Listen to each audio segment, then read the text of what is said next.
इस वीडियो में हम देखेंगे इंग्लिश लैंग्वेज के न्यू पैटर्न के ऊपर आधारित एक क्वेश्चन को। यहाँ पे जो आपका टाइप है इसमें आपका इनकरेक्ट यूजेस पूछे जाते हैं वर्ड्स के, जो आजकल काफ़ी फेमस हो रहा है। तो इनके बारे में जानना आपके लिए भी आवश्यक है कि कैसे इस तरह के क्वेश्चंस को आप सॉल्व करेंगे।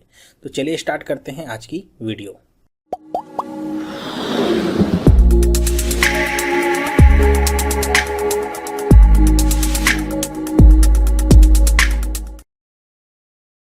हेलो, मेरा नाम है चंद्रहास। स्टडी स्मार्ट में आपका स्वागत है।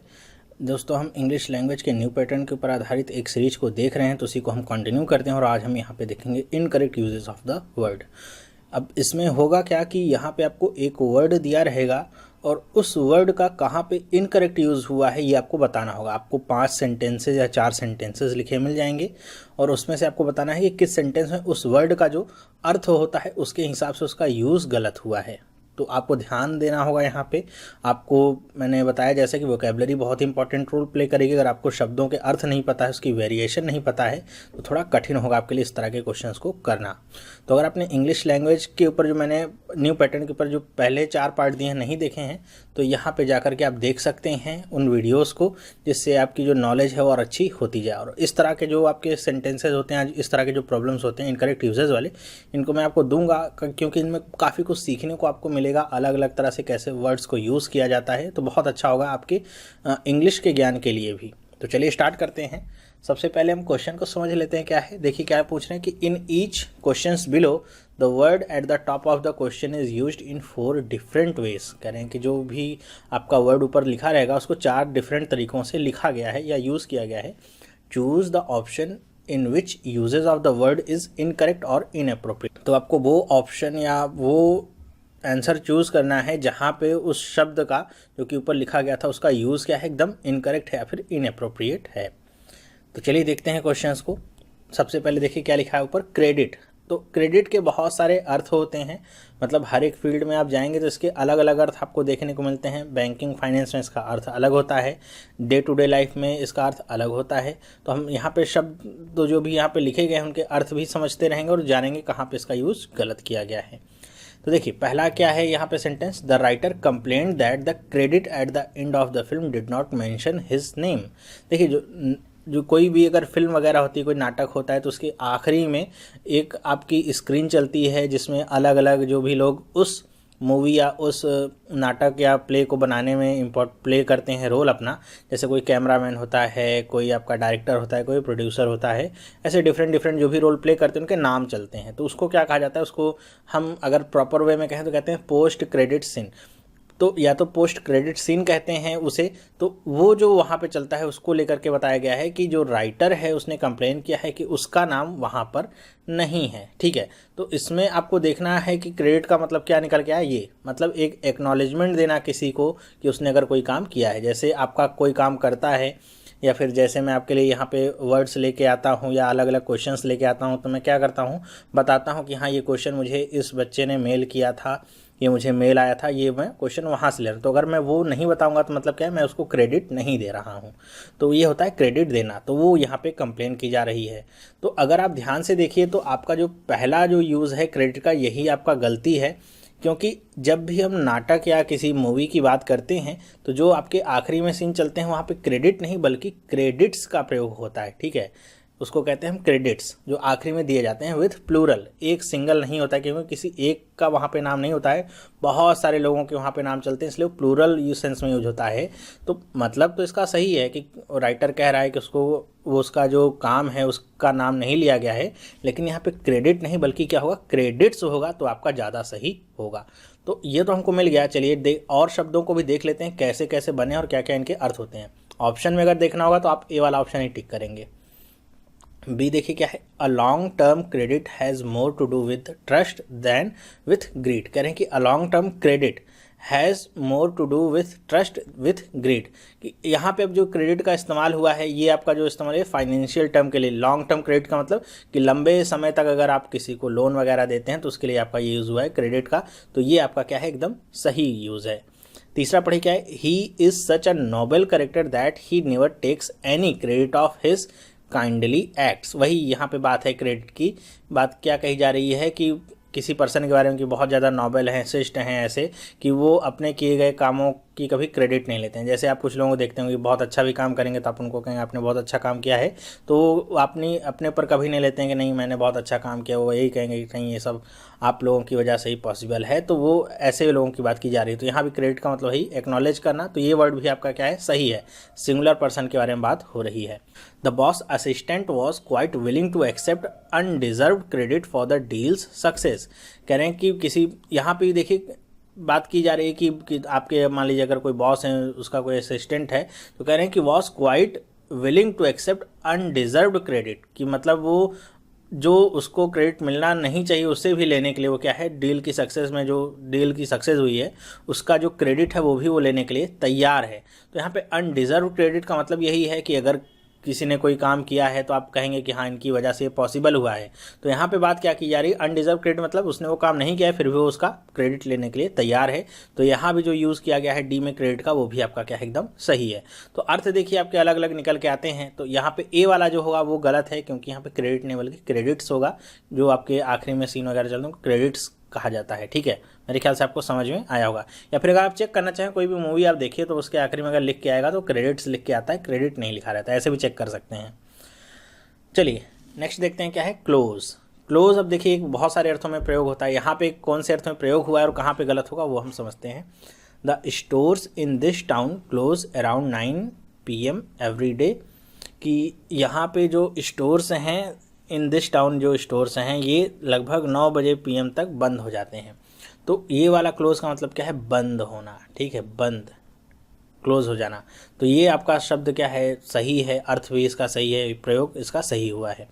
The ship was closing with the island. इस क्लोजिंग का मतलब क्या होता है, नियरनेस दिखाने के लिए कि शिप क्या है, आइलैंड के पास पहुंच रहा है। तो यहाँ भी इसका क्या अर्थ है, सही है। थर्ड वाला पढ़े क्या है, in the final moment of the race she close the distance to the lead racer. मतलब यहाँ पे कह रहे हैं कि एकदम जब रेस खत्म होने वाली थी फाइनल मोमेंट में, शी क्लोज्ड द डिस्टेंस। तो जब भी यहाँ पे इस तरह का वर्ड यूज़ होता है क्लोज द डिस्टेंस, या इसका मतलब क्या होता है, एक तरह का आप फ्रेज समझ सकते हैं। इसका मतलब होता है कि जैसे मान लीजिए दो लोग अगर यहाँ पे इस सेंटेंस की बात करें, दो लोग ऐसे दौड़ रहे हैं, कोई लीड रेसर होगा मतलब कोई आगे होगा सबसे, और उसके पीछे जो होगा उसके बारे में बात अगर करें क्लोज द डिस्टेंस मतलब क्या, वो एकदम उसके पास पहुँच गया कि उनके बीच में कोई भी डिस्टेंस नहीं है। इसको इंग्लिश में हम कहते हैं, इसका अर्थ होता है टू रिड्यूस टू निल, मतलब एकदम खत्म हो जाना, मतलब बीच की दूरी को खत्म कर देना, उसको कहा जाता है क्लोज द डिस्टेंस। ठीक है, नील है, डबल एल। ओके, तो ये भी आपका शब्द जो यूज हुआ है सही यूज हुआ है। फोर्थ क्या है, the nation close the door to immigrants. मतलब किसी देश के बारे में बात की जाए कि उसने इमिग्रेंट्स के लिए अपने दरवाजे बंद कर दिए। तो इमिग्रेंट्स का मतलब क्या होता है, जिसे हम कहते हैं प्रवासी, मतलब जो एक अपने रहने वाले स्थान को छोड़ करके दूसरी जगह पे जाता है नौकरी वगैरह की तलाश में, तो उसको इमिग्रेंट कहा जाता है। जिसका आप अगर कॉन्टेक्स्ट लेना चाहें तो जैसे अभी क्या हो रहा है, अमेरिका में डोनाल्ड ट्रंप ने बहुत सारे देशों में पाबंदी लगा दी है कि वहाँ के नागरिक अब अमेरिका में नहीं आ सकते हैं, तो वैसे ही आप कॉन्टेक्स्ट इसको ले सकते हैं। तो यहाँ पे आप देखिए कि इसमें कुछ गड़बड़ी है क्या, तो इसमें एक गड़बड़ी क्या है कि यहाँ पे जो क्लोज्ड द डोर लिखा हुआ है ये आपका गलत होगा। ये आपका अगर सही लिखना होगा तो कैसे होगा, क्लोज्ड इट्स डोर, तो आपका क्या होगा, एकदम सही होगा, क्लोज इट्स डोर। ठीक है, कि देश ने अपने दरवाजे बंद कर लिए हैं इमिग्रेंट्स के लिए। तो क्लोज इट्स यहाँ पे मिसिंग था, तो ये इस वजह से यहाँ पे क्लोज द डोर जो फ्रेज इस्तेमाल हुआ है ये क्या है, गलत है। ओके, तो इस बात को हमेशा आप समझ के रखिएगा कि आपका जो फ्रेज यूज हो रहा है वो आपका सही है, प्रॉपर है कि नहीं। प्रीपोजिशंस भी यहाँ पे मिसमैच हो सकती हैं, तो इन सब चीज़ों को भी आपको ध्यान में रखना होगा।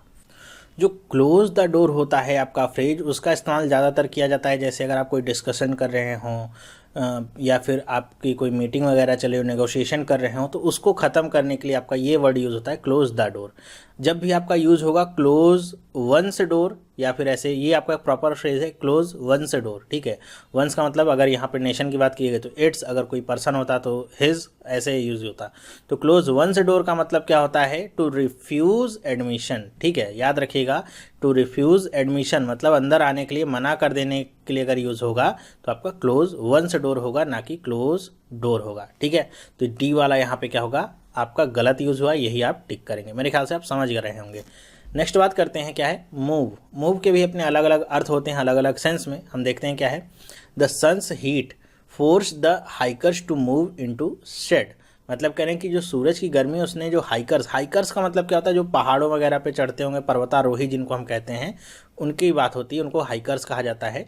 कि जो पर्वतारोही हैं, हाइकर्स हैं, सूरज की गर्मी ने उनको क्या किया, मजबूर कर दिया कि वो शेड में चले जाएं। शेड का मतलब क्या, छाया में चले जाएं। तो मूव का मतलब क्या हो गया यहाँ पे, मतलब हटाना, मतलब अपने रास्ते से अलग करना। तो ये आपका, या कहीं और एक जगह से दूसरी जगह जाना। मान लीजिए आप यहाँ पे खड़े हैं और आप यहाँ से खड़े होकर के यहाँ पे आकर खड़े हो जाते हैं, तो हम कहेंगे आप मूव हो गए इस जगह से इस जगह। तो यहाँ पे आपका सही यूज हो रहा है मूव का, ठीक है। क्या होगा, सही होगा।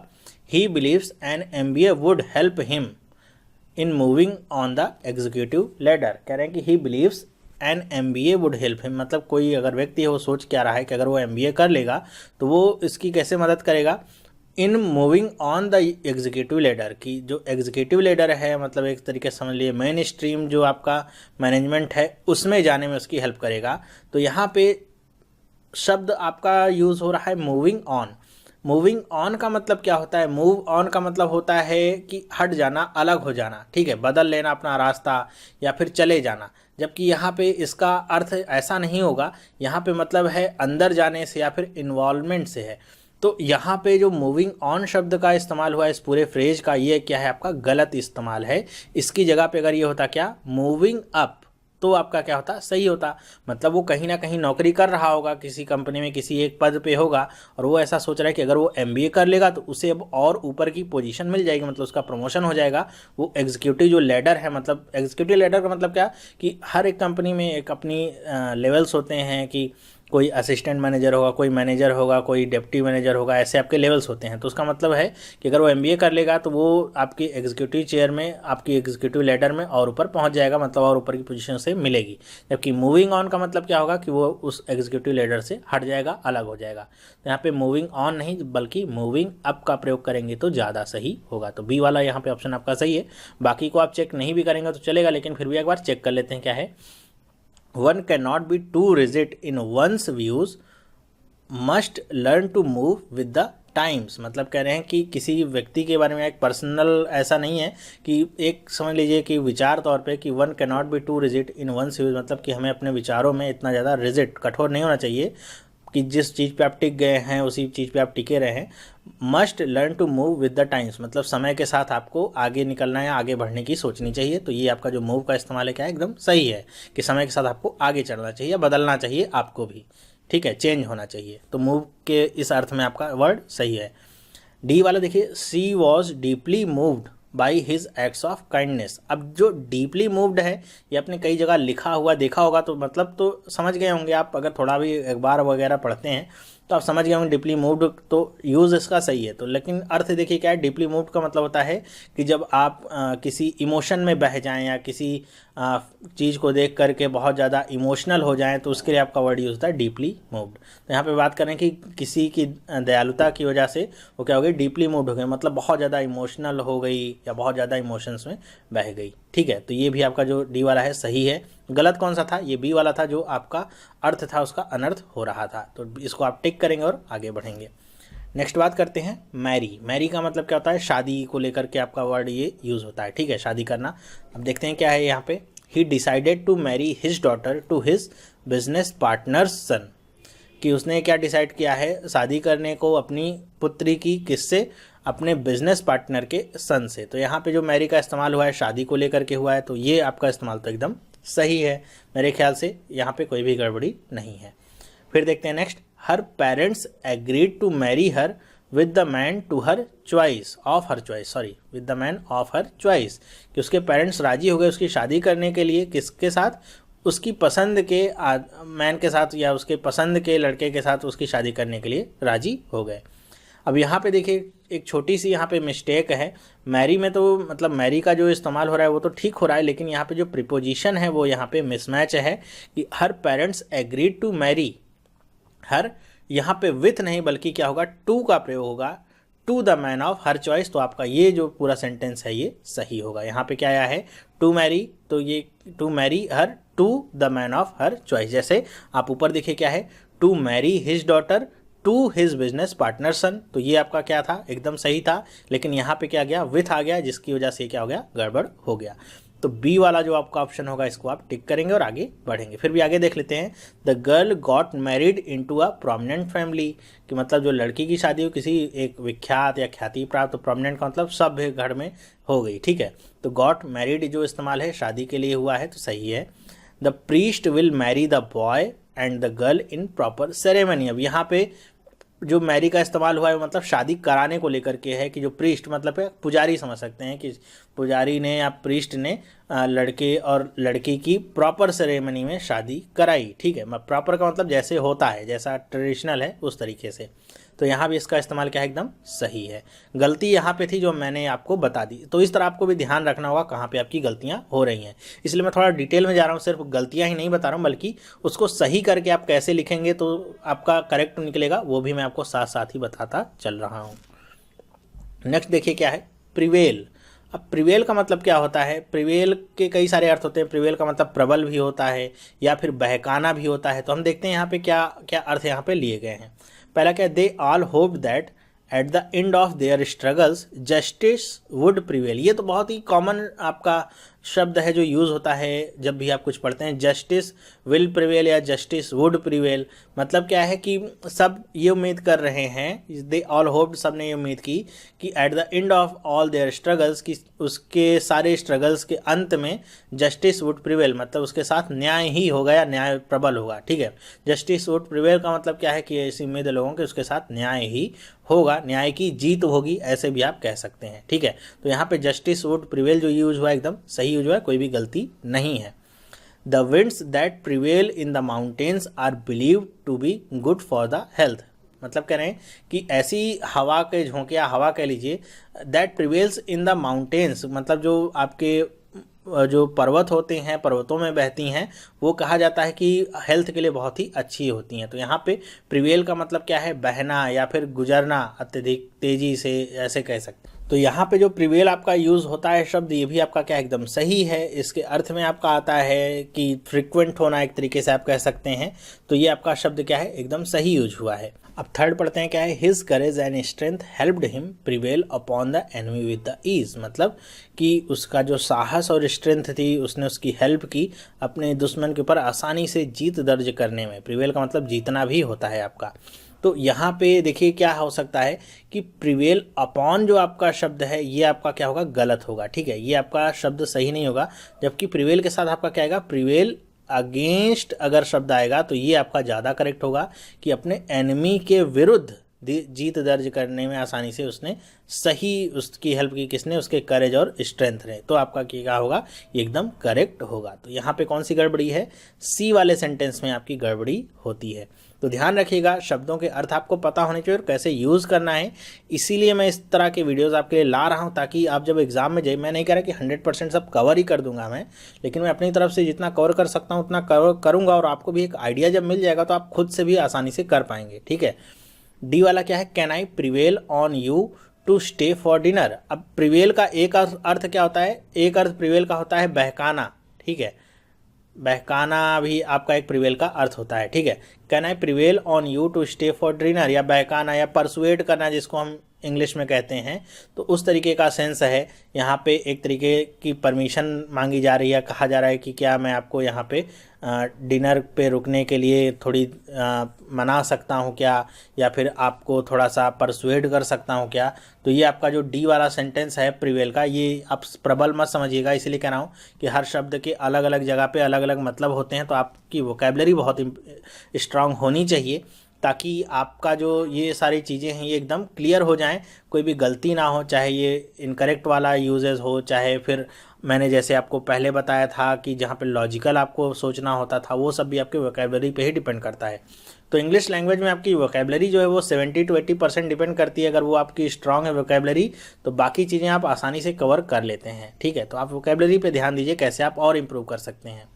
तो डी वाला जो सेंटेंस है ये अर्थ आपका सही निकलता है, प्रिवेल का अर्थ में आता है एक अर्थ आपका परसुएट करना या बहकाना या फिर मनाना कह सकते हैं। तो ये भी आपका सही हो जाता है। अगर आपको नहीं पता होता तो आप इसको भी कह देते गलत है, ठीक है, जबकि ऐसा है नहीं। तो इसमें कौन सा सही होगा आपका? सी वाला सेंटेंस आपका क्या है, ये गलत यूज हुआ है, तो यही आपका सही आंसर होगा। तो मेरे ख्याल से आपको समझ में आ गया होगा। तो इस वीडियो में आपके लिए ये 5 सेंटेंस लेके आया था ताकि आपको बता सकूं इनके अर्थ आसानी से और आपको समझा भी सकूं क्या गलती और क्या सही होगा, तो आपका ये सेंटेंस सही होगा। तो आपको ये वीडियो कैसा लगा मुझे आप कमेंट करके बताइएगा। अगर वीडियो आपको पसंद आया तो मुझे बताइएगा। इस तरह के और सारे मैं आपके लिए शब्द लाऊंगा, लगभग 25-30, जिससे आपको एकदम कॉन्फिडेंस आ जाएगा इस तरह के सेंटेंसेस जब भी आपके सामने आए या कहीं यूज़ करना हो या फिर आपकी एरर निकालनी हो, तो सब आप आसानी से कर लेंगे। और आप इस तरह के अगर और प्रैक्टिस चाहते हैं क्वेश्चंस की, तो मैं सारे क्वेश्चंस आपको प्रोवाइड करा रहा हूँ स्टडी स्मार्ट की ऐप में। आप ऐप को डाउनलोड कर सकते हैं, वहाँ पे आपको इंग्लिश लैंग्वेज से लेकर के वोकैबलरी सब कुछ मैं वहाँ पे दे रहा हूँ PDF के रूप में, जिससे आप आसानी से देख सकते हैं, कवर कर सकते हैं, हर एक चीज़ को रिवाइज कर सकते हैं, जिससे आपके जो भी तैयारी है वो हर एक एग्ज़ाम के लिए बराबर चलती रहे। तो आज ही डाउनलोड कर लीजिए, लिंक मैं आपको डिस्क्रिप्शन बॉक्स में दे रहा हूँ या फिर वीडियो के अभी लास्ट में भी आपको लिंक मिल जाएगा। वीडियो अगर पसंद आया तो इसे लाइक ज़रूर करिए, जिससे मुझे पता चले कि आपको ये समझ में आया और पसंद आया है, और अपने दोस्तों के साथ भी शेयर करिए, जिससे ज़्यादा से ज़्यादा लोगों तक ये वीडियो पहुँच सके। तो अब हम मिलेंगे नेक्स्ट वीडियो में। अगर आप इस चैनल पर नए हैं, पहली बार इस चैनल को देख रहे हैं, तो आज इस चैनल को सब्सक्राइब कर लीजिए, जिससे इस तरह की जो वीडियोज़ हैं आपको मिलती रहें। और यहाँ पे लिंक दिया गया है एप्लीकेशन का, इसे भी आप डाउनलोड कर लीजिए, जिससे आपको कंटेंट भी साथ ही साथ मिलता रहे। तो हम मिलेंगे नेक्स्ट वीडियो में, तब तक के लिए have a nice day and bye.